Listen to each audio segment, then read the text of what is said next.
Hey everyone, welcome to Darkened Echo. Don't forget to hit that subscribe button. The night on Route 13 was colder than usual.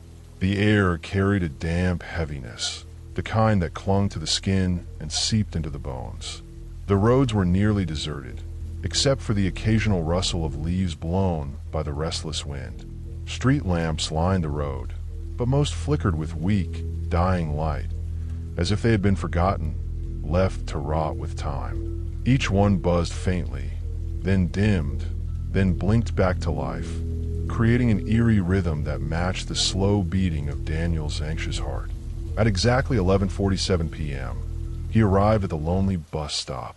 The wooden bench was cracked in the middle, the paint peeling like old scabs. A faded timetable flapped against the pole, its edges torn and curling, the ink so faded it was almost unreadable. The sign read in bold black letters, Route 13. Daniel stood there alone, shifting from one foot to the other, his breath coming out in short puffs of white. He was a student, 22, returning from the city after a late study session. Normally, he avoided Route 13. There were always stories about it, stories whispered in dorm rooms and coffee shops about strange happenings on the late-night buses. But tonight, there was no choice. His usual route had been canceled, and this was the only bus running. He told himself the stories were nonsense, just urban legends, nothing more. And then he heard it, the groaning rattle of a diesel engine in the distance. Headlights pierced the fog, dim and yellow, cutting through the mist like tired eyes. The bus pulled up with a long, metallic screech, the brakes squealing against the damp road. For a moment, Daniel thought it wouldn't stop at all. But then, with a hiss like steam escaping from a dying machine, the doors opened. Inside, it was darker than he expected.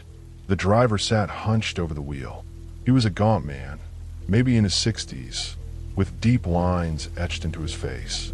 His eyes looked sunken, shadowed by the brim of his cap. He didn't greet Daniel, didn't even glance at him, just stared ahead as though the road itself was all that mattered. Hesitating, Daniel climbed aboard. His shoes echoed against the metal steps, each sound too loud in the unnatural silence. The first thing he noticed was the smell. It wasn't the usual mix of gasoline and damp fabric. This was different, mustier, older, like mold that had been growing for years, hidden beneath the seats. His throat tightened against the odor, but he said nothing. The bus was empty. Every single seat, rows and rows of cracked leather, some torn open with stuffing spilling out, others patched with duct tape. Only one seat in the far back had a strange mark on it, a deep gash that looked less like wear and more like claw marks. Daniel chose a seat near the middle, setting his backpack down beside him. The door shut behind him with a sound that wasn't mechanical at all. It sounded almost human, like a long sigh. The bus jerked forward, pulling away from the stop. Outside, the fog was thicker than ever, swallowing the road until only a narrow stretch of asphalt was visible.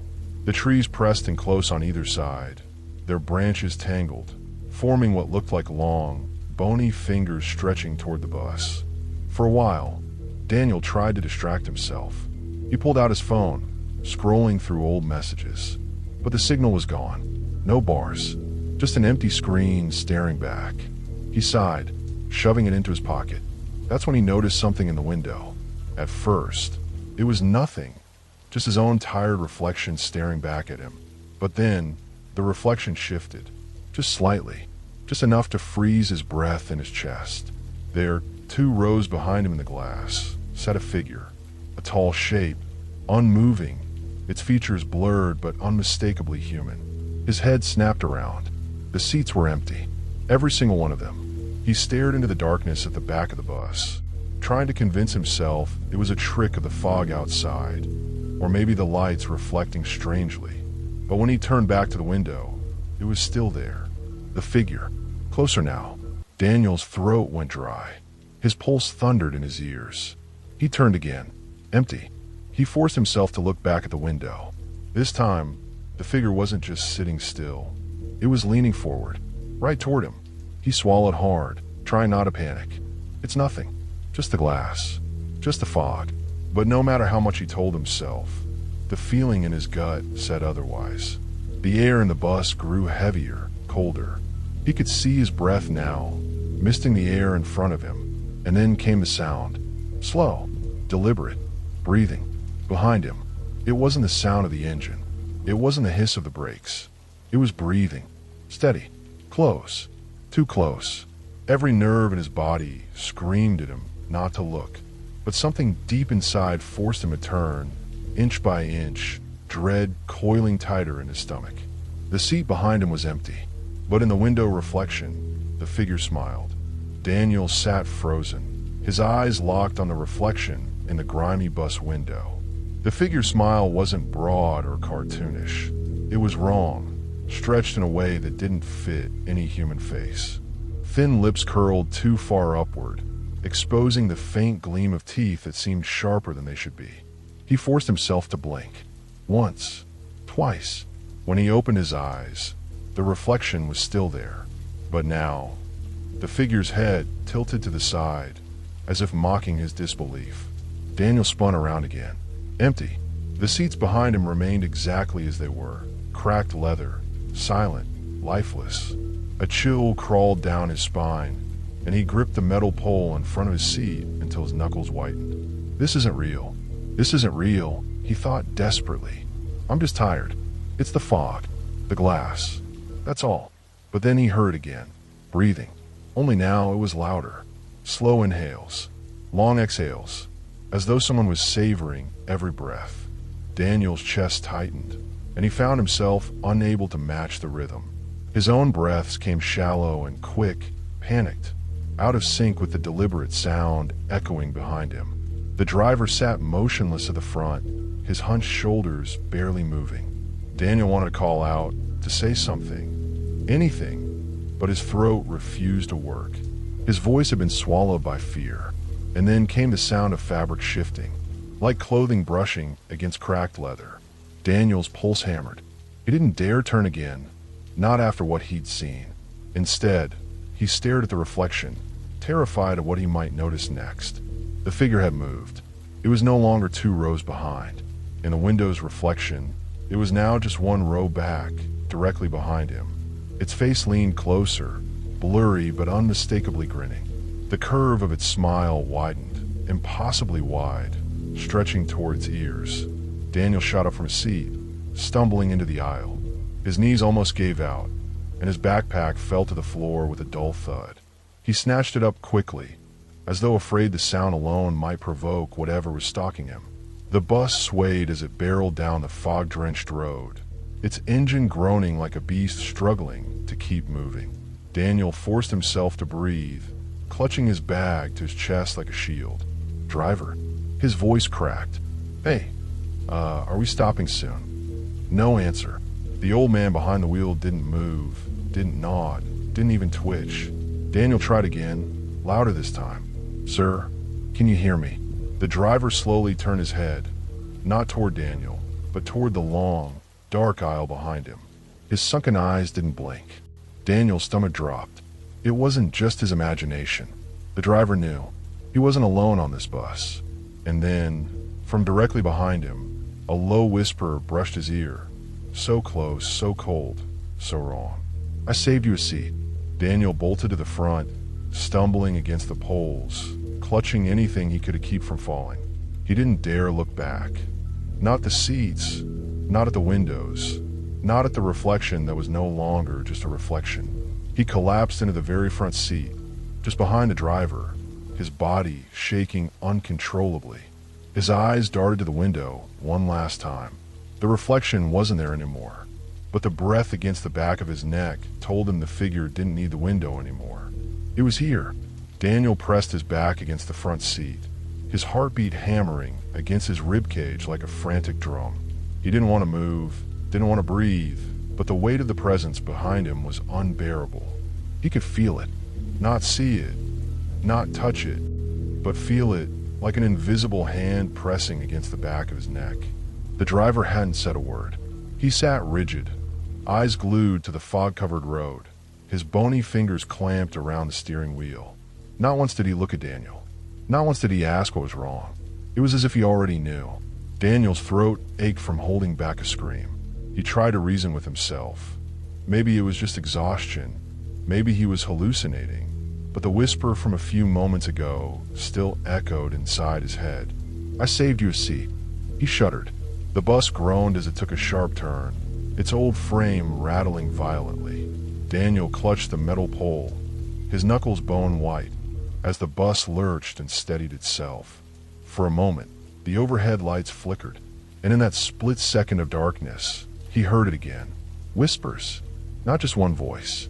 Many, layered on top of each other. Male, female, old, young. Dozens of voices whispering all at once.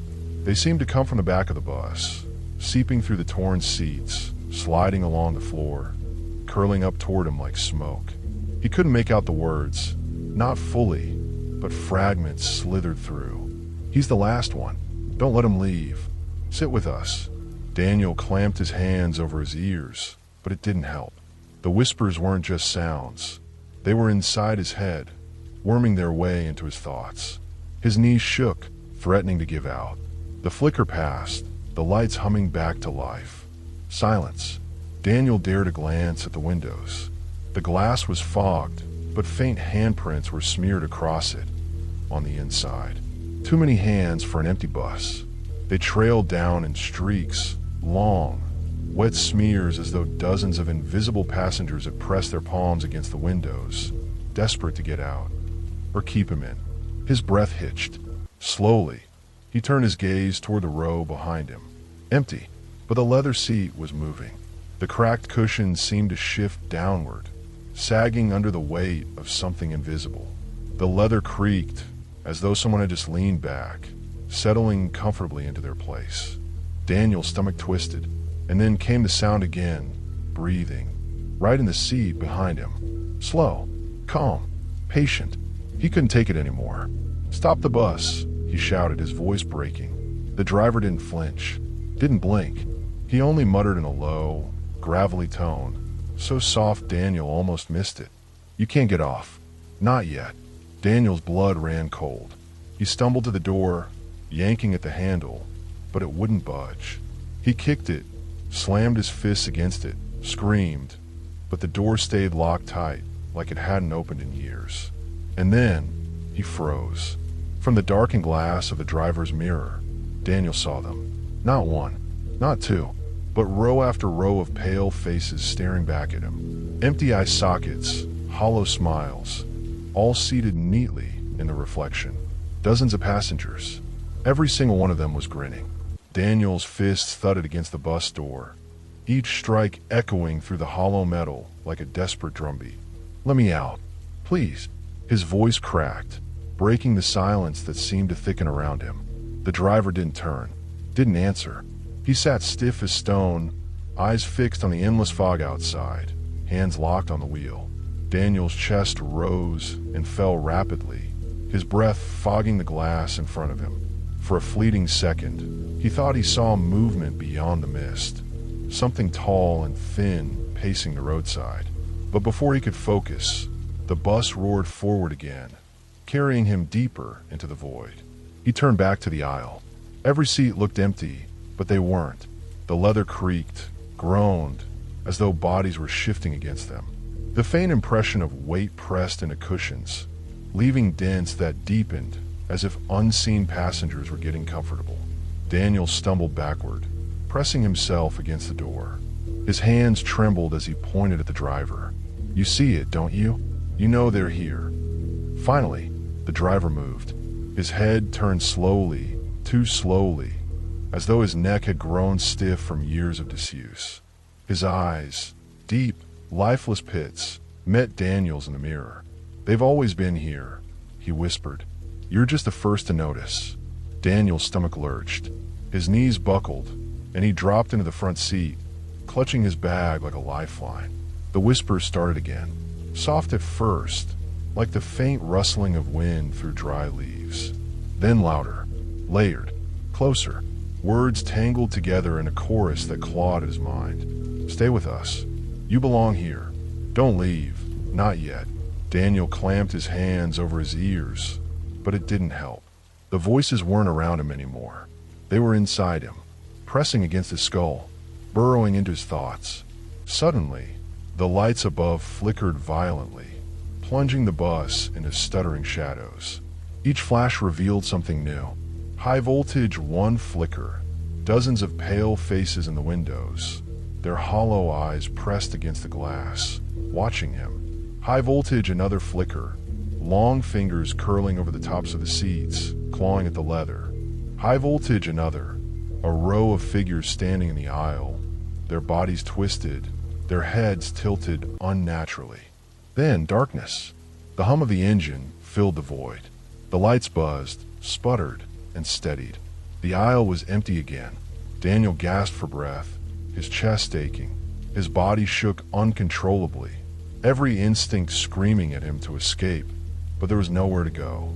And then came the sound that froze his blood completely. Click.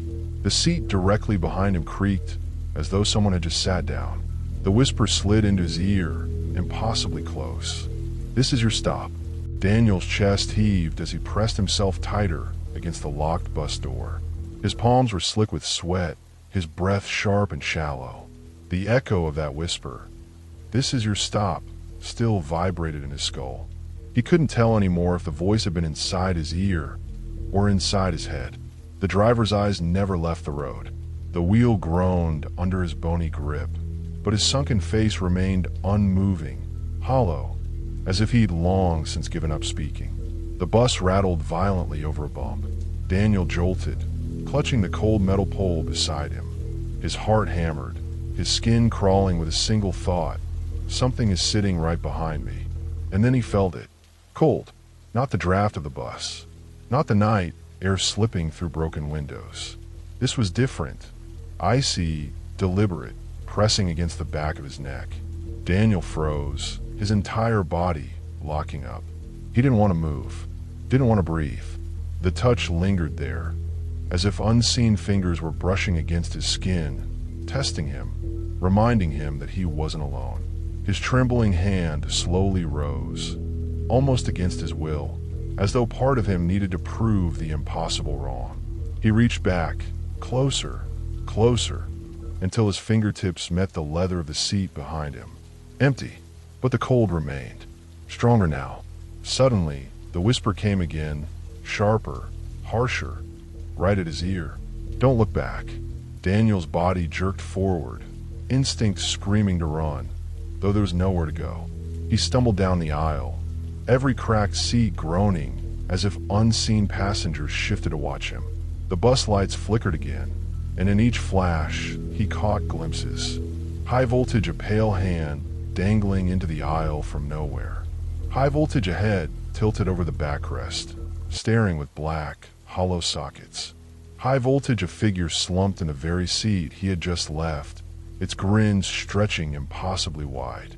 Daniel's voice tore out in a raw scream. "Stop the bus. I said stop." The driver finally moved, his neck twisted, not turned but twisted, bones popping, his face rotating far too far to one side. His dead eyes locked onto Daniel in the mirror. "You can't leave yet," the driver croaked. His lips didn't match the words. The bus lurched, tires screeching on wet asphalt, and Daniel fell hard against the floor, his palms scraping against the gritty metal. For a moment, the impact stole the breath from his lungs. And then, something icy closed around his ankle. Not a hand, not quite. Too thin, too long. Bony fingers wrapped around him, their grip impossibly strong. Daniel kicked, thrashing wildly. His heel connected with something solid, but the grip didn't break. His skin burned from the cold as he dragged himself forward, nails clawing against the floor. From the shadows beneath the seats, more hands began to stretch out, long, spindly arms, bone white against the dark, crawling across the filthy floor like spiders. And all of them reached for him. Daniel's lungs burned as he kicked and writhed, his body scraping against the filthy floor of the bus. The hands clawing at his ankle tightened with inhuman strength, their jagged fingernails digging into his skin. He screamed, twisting and pulling with every ounce of strength, until finally, snap, the grip vanished. His chest heaved as he scrambled to his feet, sweat dripping into his eyes. The aisle was empty again. The seats sat in crooked rows, silent, as if nothing had ever happened. But the silence wasn't comforting. It was worse, much worse. Daniel's body trembled as he gripped his seat for balance. His eyes darted from side to side, his mind screaming at him to find an exit. But the doors remained locked, sealed tight like the walls of a coffin. The windows showed nothing but endless black. The bus rattled again, and then, suddenly, the engine died. The hum cut off in an instant, plunging the bus into a silence so thick that Daniel could hear the pounding of his own heart. The flickering lights dimmed until only one weak bulb buzzed above him, casting long, trembling shadows down the aisle. The driver didn't move. His head still hung twisted, his lifeless eyes fixed on Daniel in the cracked mirror. And then, he heard it. A breath. Not his own. Slow, wet, rattling, coming from the back of the bus. Daniel's stomach dropped. His hand shook as he turned, every nerve in his body screaming, "Don't look." But he had no choice. In the farthest seat, where the shadows were deepest, something was there. At first, it was only a shape, a hunched figure slumped forward, its head bowed. The dim light barely touched its form, but Daniel could make out the outline of shoulders, a crooked spine, and arms that were far too long, resting limply against the seat. "Hello." Daniel's voice cracked, trembling and hollow. Who's there?" The figure shifted. Slowly, its head began to rise. The motion was unnatural, twitching, as if something broken was being forced upright. Daniel's throat went dry as the face emerged from the shadows. It wasn't a face. The skin was gray, stretched too tightly over bone. Hollow eye sockets leaked a thick black liquid, streaking down its cheeks like endless tears. Its mouth gaped open, not in a scream, not in a word, just an endless, frozen gape, revealing a row of jagged, shattered teeth. And then it moved, not by standing, not by walking. It slid. The figure dragged itself across the seat without lifting, gliding forward like something oozing from a nightmare. Its limbs jerked, bending in angles no human body should. Daniel staggered back, his breath sharp and ragged. His knees buckled as the figure leaned into the aisle.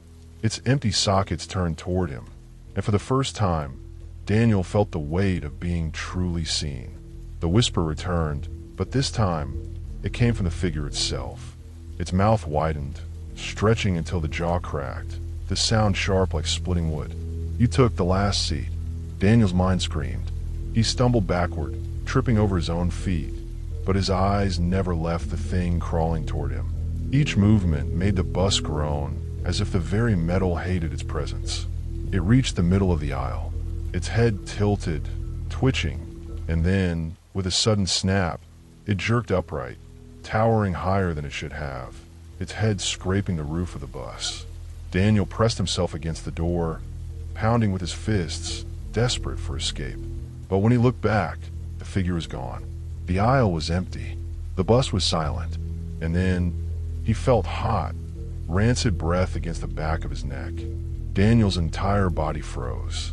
The rotten, hot breath against the back of his neck made every muscle lock tight, as if even moving an inch would shatter him. His heart hammered so violently he thought it might burst through his chest. Slowly, with the caution of a man standing at the edge of a cliff, he turned his head. It was there. The figure loomed only inches away. Its face, if it could be called that, hovered directly beside his own, its cracked jaw still hanging unnaturally wide. Strings of black fluid dripped from its teeth, splattering softly against the bus floor. Its empty sockets stared into Daniel as though were devouring not just his sight, but his thoughts, his very soul. Daniel gasped and shoved himself forward, slamming against the locked bus door. His fists pounded the glass, desperate, frantic, but the door wouldn't budge. Behind him, the creature let out a sound that wasn't a scream, wasn't a growl, something worse. It was laughter, a wet, rattling, broken laugh that shook through the bus, echoing against the walls. Daniel spun around just in time to see its body twitch violently, its limbs bending backward as it crawled up the wall like a spider. It clung to the ceiling, its head twisting completely upside down, its gaping mouth inches from his face again. Daniel dropped to the floor with a scream, crawling on hands and knees down the aisle. His palms slipped against the filthy metal as he scrambled, not daring to look back, but feeling the thing move above him, scuttling along the ceiling, keeping pace. The lights flickered violently, plunging the bus into pulses of black and pale yellow. Every time the light returned, the creature was closer, its arms stretching longer, its torso bending, its jaw splitting wider until the corners of its mouth reached its ears. Daniel threw himself into the last row of seats, curling into the corner, panting like a hunted animal. His hands clawed at the window, but outside was still only endless, suffocating dark. No road, no stars, no escape. The creature crawled down from the ceiling, each limb cracking as it bent into unnatural positions. It lowered itself until it stood in the aisle, towering over him, its head almost brushing the roof. Daniel squeezed his eyes shut. Then silence. No breath, no movement, just the pounding of his own heart. Slowly, trembling, he opened his eyes. The aisle was empty, but when he looked down at the fog glass of the window beside him, his reflection wasn't alone. Another face, its face, was staring back at him from the reflection, grinning through the black streaks that oozed down its cheeks. Daniel sat frozen, his body pressed into the corner of the last row, breath coming in shallow gasps. The reflection in the glass still smiled at him, that grotesque jaw stretching wider and wider until the corners of the mouth seemed ready to tear the face apart. And then he felt it, a cold, clammy hand sliding slowly across his shoulder. Daniel screamed, jerking forward, but the hand didn't release. It tightened, its grip strong as iron. He spun around and saw it. The creature, standing directly over him, its body impossibly tall, its limbs scraping along the ceiling as if the bus was too small to contain it. Its skin was gray, stretched thin like wet paper, every bone beneath visible. The sockets where eyes should have been twitched and spasmed as if something moved beneath the surface. "Why are you here?" Daniel gasped, voice cracking. The thing tilted its head, a sharp cracking sound echoing as its neck bent far too far to the side. Then its mouth opened, and the sound that came out wasn't human. It was a chorus, dozens of overlapping voices, high and low, whispering and screaming at once. "You shouldn't have stayed. You shouldn't have looked." The voices reverberated inside his skull, and Daniel clutched his head in pain. The creature's grip pulled him upward, forcing him to stand. Its breath was rancid, like burning hair and rotting meat, flooding his lungs. Daniel thrashed violently, kicking against the seat, clawing at the skeletal hand. But every struggle only made its grip tighter, its strength endless. Then, just as he thought his arm would snap, the creature leaned close. Its broken teeth grazed his ear, and in a single, perfectly clear human voice it whispered, "You're the last passenger." The bus lights flickered and died. Total darkness. Daniel's scream was swallowed whole. When the lights returned, the creature was gone. Daniel stumbled forward, arm numb and shaking. But on his skin, where it had touched him, was a black handprint burned into his flesh, its edges smoldering faintly, as though branded. And worse, the handprint pulsed, like a heartbeat. Daniel sat slumped against the window, clutching his shoulder where the creature had touched him. The handprint burned through his shirt, pulsing with a rhythm that wasn't his own heartbeat. It was slower, heavier, like something alive beneath his skin. He tore his sleeve open and stared. The black mark stretched across his flesh, each finger imprint long and jagged, its edges glowing faintly like smoldering coal. But what froze his breath was this. It was moving.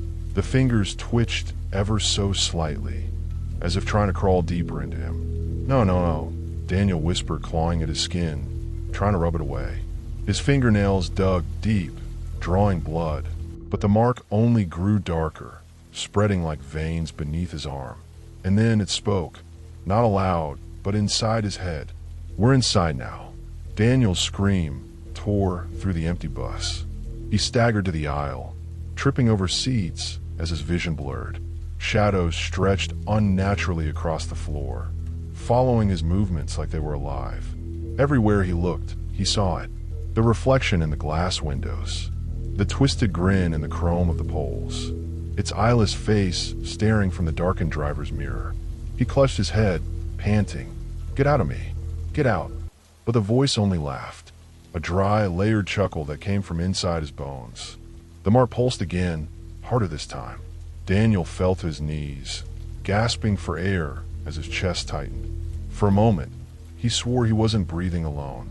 Something else was inhaling through him, exhaling through him, like his body wasn't his anymore. It was theirs. Then came the visions. In the flicker of the bus lights, the seats around him were suddenly filled. Dozens of passengers, skin pale and rotting, sat slumped in silence. Their heads turned in unison, hollow eyes staring at him, mouths open wide, every single one identical to the creature's jagged grin. Daniel staggered backward, heart slamming in his ribs. This isn't real. But when one of the corpses reached out, fingers grazing his face, he felt its icy touch. The bus lights snapped off again. In the darkness, he didn't know if he was screaming or if it was all of them. Daniel's body shook violently as the mark spread across his chest, each pulse stronger than the last. The bus groaned beneath him, as though the metal frame itself was alive, bending and twisting with every beat of that cursed handprint. The aisle was no longer empty. The decayed passengers leaned forward in their seats, necks snapping at impossible angles, all whispering in the same low chant. "Last stop, last stop, last stop." Daniel stumbled toward the front of the bus, desperate. His hands clawed at the locked driver's door, slamming his fists until blood smeared across the glass. "Let me out," he screamed. The chant grew louder. The air became heavier, pressing down like invisible hands crushing his ribs. Behind him, the corpses began to rise from their seats, swaying as they shuffled closer. Their jaws hung open, black ooze dripping in strings to the floor.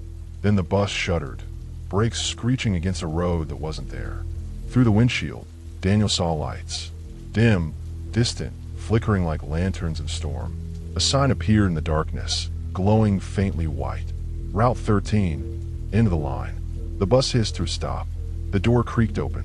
Daniel staggered back, shaking his head. No, I'm not getting off. I won't." The corpse's whispers rose into a roar. Last stop. And then it appeared again. The tall, gray figure, crawling down the aisle, its limbs bending and snapping like broken twigs, its eyeless face fixed directly on him. It reached the door and turned, tilting its head toward him, inviting, waiting. The handprint on Daniel's chest flared with unbearable heat. His knees buckled, forcing him forward. The corpses parted silently, leaving a clear path down the aisle. Daniel screamed, clutching at the seats, at the floor, at anything to anchor himself. "I'm not one of you. I'm still alive." But the mark pulsed one final time, and his scream broke off. His body moved without him. Step by step, he walked toward the open door. The shadow figure stood at the edge, mouth opening wide, wider, until its head split nearly in half. Daniel's final cry echoed through the bus as he was swallowed into the darkness beyond the door. The door hissed shut. The bus engine rumbled back to life. Slowly, it pulled away into the black void, empty once more.